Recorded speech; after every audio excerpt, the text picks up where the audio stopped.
Félagslegu og menningarlegu breytingar eru raunverulegar og til dæmis eins og í Bretlandi þá telja múslimskir Bretar það fýsilegra að vera með sharia-lög heldur en hærra hlutfall telja sharia-lög vera mikilvæg stoð innan dómskerfisins heldur en í til dæmis Tyrklandi og fólk frá Bangladesh er ólíklegra til þess að samlagast samfélaginu og vera með svona hvað var að segja, svo ég fá að sletta progressívar hugmyndir stöðu kvenna heldur en er í Bangladesh. Þannig að þessi menningarlegu átök eru raunveruleg og nú erum við allir með að sjá eins og í Bretlandi, þar eru 85 svona sharia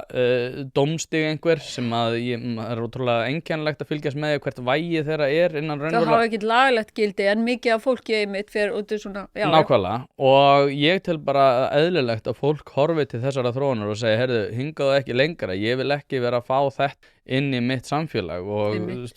staða kvenna, staða samkynhneigðra, þú talar að fólk væri svona að vera einhvern veginn með mismunandi hugmyndir. En ég meina, ef að hópurinn, til dæmis ég fór að hugsa það